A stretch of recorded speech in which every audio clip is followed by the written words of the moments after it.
மானாகி மோகினியாய் விந்துமாகி மற்றவையாய் காணாத வானமாகி நானாகி நான் அல்லனாகி நானே நானாகும் பதமாகி நான் தான் கண்ட தானாகி தான் அல்லனாகி தானே தானாகும் பதமாகி சகஜ ஞான வானாகி வான் வயங்குகின்ற மௌன நிலையாகி எங்கும் வளரும் தேவே.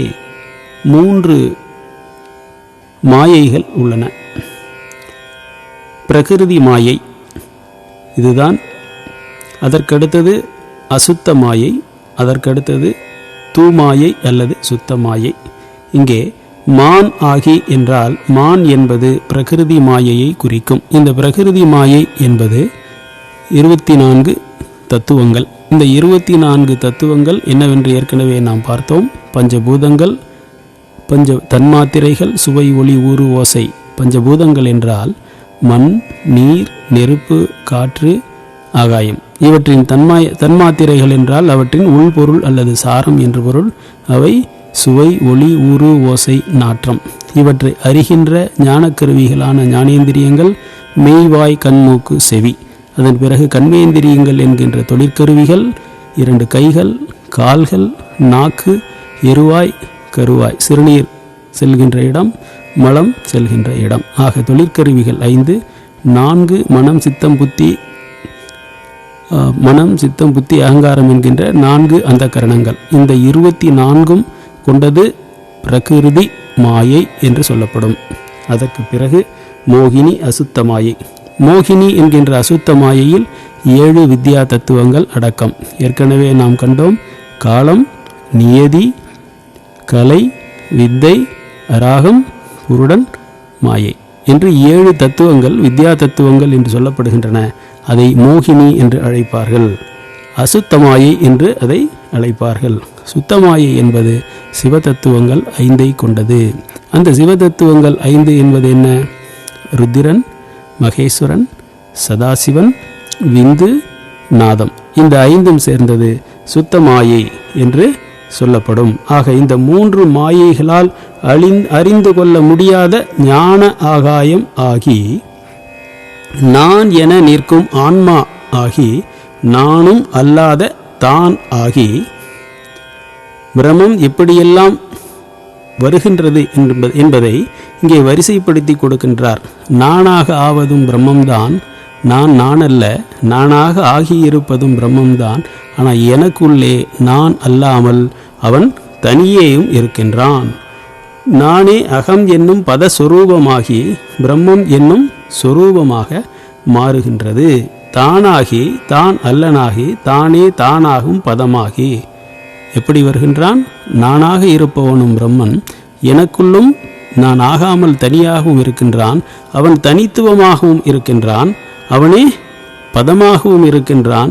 சகஜ வானாகவும் அவனே இருக்கின்றான். சகஜ ஞானவான் ஆக சிற்சபையாக இருப்பவனும் அவனே. அந்த சிற்சபைக்கு நடுவில் இருக்கின்ற மௌன நிலையாக இருப்பவனும் அவனே. 3 மலங்கள் கொண்டவர்கள் சகலர் என்று சொல்வார்கள். அவர்கள் எங்கே இருக்கின்றார்கள்? பிரகிருதி மாயை. நாம் அனைவரும் சகலர்களே. ஆணவம், கண்மம், மாயை என்கின்ற 3 மலங்களை கொண்டவர்கள் சகலர்கள். அந்த சகலர்களில் நாம் ஒவ்வொருவரும் ஒருவர். ஆக மும்மலம் கொண்டவர்கள் சகலர். இவர்கள் தங்கி இருப்பது இந்த பிரகிருதி மாயையான 24 பிரகிருதி தத்துவங்கள் அல்லது ஆன்ம தத்துவங்களில். 2 மலம் என்றால் இதிலே ஆணவம் கண்மம் மட்டும் இருப்பது பிரளயாகலர் வசிக்குமிடம் அசுத்த மாயை. 1 மலம் என்பது ஆணவ மலம் மட்டும் கொண்டவர்கள். அவர்களுக்கு பெயர் விஞ்ஞானகலர். அவர்கள் வாழுமிடம் சுத்தமாயை. சிவ தத்துவங்களில் மட்டும் அவர்கள் தேவர்களாக வாழ்ந்து கொண்டிருக்கின்றார்கள். 3வராகவும் 5வராகவும் வாழ்ந்து கொண்டிருக்கின்றார்கள். 3 மாயைகளும் முதற்காரணம். சிற்சக்தியும் கால தத்துவமும் துணை காரணம். இம்மூன்றையும் இணைத்து நிமித்த காரண நிமலன் அகில உலகங்களையும் ஆக்குகிறான். மந்திரமாய் பதமாகி வண்ணமாகி வளர்களையாய் தத்துவமாய் புவனமாகி சந்திரனாய் இந்திரனாய் ரவியாகி தானவராய் வானவராய் தயங்கா நின்ற தந்திரமாய் இவையொன்றும் அல்லவாகி தானாகி தனதாகி தானான் காட்டா அந்தரமாய் அப்பாலாய் அதற்கப்பாலாய் அப்பாலுக்கப்பாலாய் அமர்ந்த தேவே. படைப்பு கிரமத்தை இங்கே சொல்லுகின்றார். மிக முக்கியமான பாடல் இது. சைவ சித்தாந்தத்தில் உயிர் நாடியான பகுதி இது. 6 அத்துவாக்களாக படைப்பு வருகின்றது. அத்துவாக்கள் என்றால் வழிகள். வடசொல் அத்வா, தமிழ் சொல் வழி. இந்த 6 வழிகளில் படைப்பு கிரமம் நடைபெறுகின்றது. அர்த்த பிரபஞ்சம், வாக்கு பிரபஞ்சம் என்று நாம் பார்த்தோம். அந்த வாக்கு பிரபஞ்சத்தை 3ஆக பிரிக்கின்றார்கள். மந்திரம், பதம், வண்ணம். பின்னால் இருந்து வர வேண்டும். வண்ணம் என்றால் எழுத்துக்கள், பதம் என்றால் சொல், மந்திரம் என்றால் சொற்றொடர். மீண்டும் சொல்கின்றேன். வண்ணம் என்றால் எழுத்துக்கள், பதம் என்றால் சொல், மந்திரம் என்றால் சொற்றொடர். எழுத்துக்களால் ஆனது சொல், சொற்களால் ஆனது சொற்றொடர். இந்த 3ஆகவும் வாக்கு பிரபஞ்சம் வருகின்றது. இந்த வாக்கிலிருந்து அர்த்த பிரபஞ்சம் அல்லது ஜடப்பொருள் உற்பத்தியாகின்றது. எப்படி உற்பத்தியாகின்றது என்றால், முதலில் கலை என்கின்ற ஒரு பொருளாக வருகின்றது. சிறிது ஒளியாக வருகின்றது. அந்த கலை வளர்ந்து அது ஒரு தத்துவமாக பரிணமிக்கின்றது. அந்த தத்துவங்கள் எல்லாம் இணைந்து உலகமாக, புவனமாக வருகின்றது. ஆக அர்த்த பிரபஞ்சத்தில் 3 நிலைகள். அது கலை, தத்துவம், புவனம். வாக்கு பிரபஞ்சத்தில் 3 நிலைகள். அது வண்ணம், பதம், மந்திரம். ஆக 6 அத்துவாக்கள். இந்த 6 அத்துவாக்களில் அடங்கியதுதான் 224 புவனங்கள் என்று நமக்கு சைவ சித்தாந்தம் சொல்லுகின்றது. ஒரு புவனத்தில் எத்தனையோ அண்டங்கள், ஒரு அண்டத்திற்கு எத்தனையோ உலகங்கள். 7 கோடி மந்திரங்கள் இருக்கின்றன. 7 கோடி மந்திரங்கள் இருக்கின்றன. ஆனால் பொதுவாக ஒரு பட்டியல் ஒன்றை தருகின்றார்கள் சைவ சித்தாந்தவாதிகள். அவை என்னவென்றால், மந்திரங்கள் 11, பதங்கள் 81, எழுத்துக்கள் 51, புவனங்கள் 224, தத்துவங்கள் 36, கலைகள் 5. மேலுரைத்தபடி ஒன்றில் ஒன்று ஒடுங்கும், ஒடுங்கிய இடத்தில் இருந்து உதிக்கும். ஆக வண்ணத்திலிருந்து பதம், பதத்திலிருந்து மந்திரம், அதேபோல் கலையிலிருந்து தத்துவம், தத்துவத்திலிருந்து புவனம். இப்படியாக விரிந்து கொண்டே வரும் படைப்பு கிரமத்தில் ஒடுங்குகின்ற பொழுது பிரளய காலத்தில் ஒன்றிலிருந்து ஒன்று ஒடுங்கும். புவனம் தத்துவமாக மாறும். தத்துவம் கலையில் ஒடுங்கும். கலை மந்திரத்தில் ஒடுங்கும். மந்திரம் பதத்தில் ஒடுங்கும். பதம் எழுத்தில் ஒடுங்கும். ஆக மேலிருந்து கீழாக வருகின்ற பொழுது படைப்பு, கீழிருந்து மேலாக போகின்ற பொழுது யோகம். பரிணாமத்தில் நாம் இப்பொழுது அந்த வழியிலேயே செல்கின்ற பொழுது இதுவே நமக்கு யோகமாக மாறுகின்றது. இன்வல்யூஷன் என்பது இறைவன் இறங்கி வந்த ஏணி. எவல்யூஷன் என்பது நாம் அதே ஏணியில் மேலே ஏறி செல்வது. மந்திரமாய், பதமாகி, வண்ணமாகி, வளர்கலையாய், தத்துவமாய், புவனமாகி, சந்திரனாய், இந்திரனாய், ரவியாகி. தெய்வங்களை சொல்லிவிட்டார். சந்திரன், இந்திரன், ரவி என்றால் சூரியன். தானவராய், தானவர்கள் என்றால் அசுரர்கள். வானவராய், வானவர்கள், தேவர்கள். தயங்கா நின்ற தந்திரமாய், தந்திரம் என்றால் இங்கே ஆகமங்களை குறிக்கும்.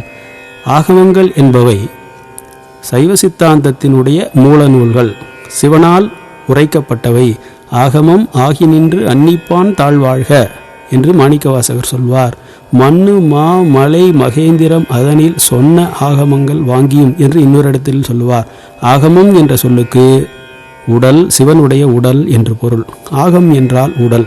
சிவனே தன்னுடைய உடலாக ஆகமத்திற்குள் இருக்கின்றான். எங்கே ஆகமம் இருக்கின்றதோ அங்கே சிவனுடைய உடல் இருக்கின்றது என்று பொருள். ஆக ஆகமங்கள் வேறு, சிவனுடைய உடல் வேறு என்று நாம் நினைக்கக்கூடாது. அதனால் இந்த மகாதேவ மாலை ஒரு ஆகமம்தான், சிவனுடைய உடல்தான். இதை நாம் காதால் கேட்டு உயிரால் அனுபவிக்கின்ற பொழுது என்ன செய்கின்றோம் என்றால், சிவனுடைய உடலை, ஞான உடலை, அறிவு உடலை செவி என்னும் வாய் வழியாக உண்டு நம்முடைய ஆத்மாவை வளர்த்து கொண்டிருக்கின்றோம் என்று பொருள். ஆக தந்திரம் என்பது ஆகமங்கள். இந்த ஆகமங்கள் சைவத்தினுடைய மூல நூல்கள். 28 மூல ஆகமங்கள், 205 உப ஆகமங்கள், எண்ணிலி கோடி ஆகம மந்திரங்கள் என்று வள்ளல் பெருமான் சொல்வார். அவையெல்லாம் என்ன ஆயின என்று தெரியவில்லை. உமாவதி சிவாச்சாரியார் என்பவர் 2 மாட்டு வண்டிகளிலே இந்த ஆகமங்களை வைத்துக்கொண்டு செல்லும் இடங்களில் எல்லாம் எடுத்துக்கொண்டு செல்வாராம். ஏனென்றால் கடைசியாக அவரிடம்தான் எல்லா ஆகமங்களும் முழுமையாக இருந்தனவாம். அவையும் இன்று இல்லை. நான் இந்த ஆகமங்களை தேடி ஒரு காலத்திலே திரிந்தேன். அப்பொழுது கடைசியாக கண்டது என்னவென்றால், இந்தியர்கள் எல்லாம், பாரத மக்கள் எல்லாம், சைவ பெருமக்கள் எல்லாம் மறந்த ஆகமங்கள், சிவனால் உபதேசிக்கப்பட்ட இந்த சைவத்தினுடைய வேத நூல்களாகிய ஆகமங்களை சைவ மக்களே மறந்து விட்டார்கள். ஆனால் ஒருவர் மக்கள் மறக்கவில்லை. யார் தெரியுமா? பிரெஞ்சு தேசத்துக்காரர்கள்.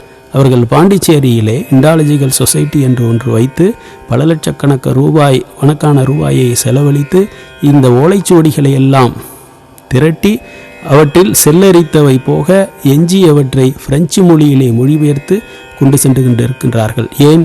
அதனுடைய மதிப்பு பிரெஞ்சுக்காரர்களுக்கு தெரிகின்றது. சைவனாக பிறந்தும் சைவ மக்களாக இங்கே நாம் வாழ்ந்தும் சைவ பெருமையை பீற்றிக் கொண்டிருக்கின்றோமே ஒழிய அந்த ஆகம நூல்களை மீண்டும் அச்சடிக்க வேண்டும் என்கின்ற ஒரு எண்ணம் நமக்கு உதிக்கவில்லை. ஒரு முறை தண்டபாணி தேசிகர் ஐயாவை நான் மதுரையில் கண்டபொழுது நான் சொன்னேன், அப்பொழுது சைவத்தில் மிகுந்த பற்று எனக்கு இருந்தது. இந்த ஆகம நூல்களை மீண்டும் நாம் அச்சிட வேண்டும் ஐயா என்று சொன்னேன். அப்படியே என்னை கட்டிப்பிடித்து கொண்டார். நாளும் 6 முறை நான் வணங்கும் அன்னை பராசக்தி தான், அந்த மீனாட்சி தான் தம்பி உங்களை இங்கே அழைத்து வந்திருக்கின்றார்கள். அந்த ஆகம நூல்கள் எங்கே இருக்கின்றன என்று எனக்கு தெரியும். அவர்கள் தரமாட்டார்கள் மூல நூல்கள். நான் திருடி கொண்டு வந்து உனக்கு தருகிறேன். என்ன சொன்னார் அந்த பெரிய மனிதர்? நான் அவற்றை திருடி கொண்டு வந்து உனக்கு தருகிறேன், நாம் அச்சு போடுவோம் என்று சொன்னார். அதன் பிறகு இன்னொரு பெரியவரை சந்தித்தேன், ரோஜா முத்தைய செட்டியார் என்பவர். அவரை நான் செட்டிநாட்டு அருகிலே சென்று அவருடைய வீட்டிலேயே சந்தித்தேன். அப்பொழுது அவரிடம் காமிக ஆகமம் ஒரு பகுதி இருந்தது. சரியை கிரியை என்கின்ற ஒரு பகுதி சுமார் 1000 பக்க ஏடு அட்லஸ் சைஸில் பெரிதாக இருந்தது. நான் அதை விலக்கி கேட்டேன். இதை நான் அச்சு போடுகின்றேன் ஐயா, தர முடியுமா என்று கேட்டேன். எவ்வளவு தருவீர்கள் என்று கேட்டார். இப்பொழுது என்னிடம் கையில் 4000 ரூபாய் இருக்கின்றது, தருகின்றேன் என்று சொன்னேன். அவர் சொன்னார், வெள்ளைக்காரன் 4.5 லட்சத்துக்கு கேட்டுவிட்டான், அதற்கு மேல் தந்தால் தருகிறேன் என்றார். நான் இங்கே போவது அவ்வளவு பணத்திற்கு? ஆக இந்த ஆகமங்களை நான் தேடித்திருந்த ஒரு காலம் ஒன்று உண்டு. அதனுடைய அருமையை கருதி அவற்றை எல்லாம் மீண்டும் வெளியிட வேண்டும் என்று ஆசைப்பட்டேன். ஆனால் அதற்கு உண்டான ஆள்பலமோ பணபலமோ இல்லாததால் சைவத்தின் மூல நூல்களாக, மூல வேதங்களாக, வடமொழி ரிக் யஜூர் சாம் அதர்வணம் என்கின்ற வேதங்களுக்கு இணையாக ஒரு காலத்தில் மதிக்கப்பட்ட இந்த ஆகமங்கள் இன்று அழிந்து போயின. ஏன்? அவற்றை கேள்வி கேட்பார், அவற்றை படிப்பார் இல்லை, அக்கறை கொண்டு அவற்றை தொகுத்து அச்சிடுவதற்கு ஆள் இல்லை. ஆகவே கவனிக்கப்படாமல் இறைவனின் உடல் என்று கருதப்பட்ட, சிவனுடைய உடல் என்று கருதப்பட்ட, சிவனுடைய வாக்கில் இருந்து வெளிப்பட்ட ஆகமங்கள் எல்லாம் இன்று 1/4 பாகம் கூட நமக்கு கிடைக்கவில்லை. கிடைத்திருப்பது என்னவென்றால் 9 ஆகமங்களின் சாரமாக நமக்கு திருமந்திரம் கிடைத்திருக்கின்றது. தமிழில் இருக்கின்ற ஒரே ஆகமம் என்று திருமூலரனுடைய திருமந்திரத்தை நாம் கருதலாம். இங்கே தந்திரம் என்று சொல்வது அந்த ஆகமங்கள் தான். இவையொன்றும் அல்லவாகி இதை கடந்தும் இறைவன் இருக்கின்றான். தானாகி தனதாகி தான் நான் காட்டா அந்தரமாய் இறைவன் தானாகவும் இருக்கின்றான், தன்னுடைய பொருளாகவும் இந்த உலகமாகவும் இருக்கின்றான். தான் நான் என்கின்ற சொற்கள் காட்டாத அந்தரமாய் உட்பொருளாய் இறைவன் இருக்கின்றான். அப்பாலாய், அதற்கு அப்பாலாய், அப்பாலுக்கு அப்பாலாய் அமர்ந்த தேவே. 3 பால்கள், அதனை முப்பால் என்று திருமூலர் குறிப்பிடுகின்றார். 3 பால்களுக்கு அப்பால் இறைவன் இருக்கின்றான் என்று இந்த பாடலிலே வள்ளல் பெருமான் நமக்கு இறைவனுடைய பெருமைகளை வரிசைப்படுத்தி கூறுகின்றார். அப்பாலாய் என்பது பரவெளி, அதற்கு அப்பாலாய் என்பது பராபரவெளி, அப்பாலுக்கு அப்பாலாய் என்பது சுத்த பெருவெளி. ஆக இந்த 3 பால்களை கடந்தவன் இறைவன். தானாகி நானாகி தனியே நின்றவர்க்கு தண்ட நீட்டேன் என்று சொல்லடி என்று கீர்த்தனை பகுதியிலே திருவருட்பாவிலே வள்ளல் பெருமான் நமக்கு காட்டுகின்றார்.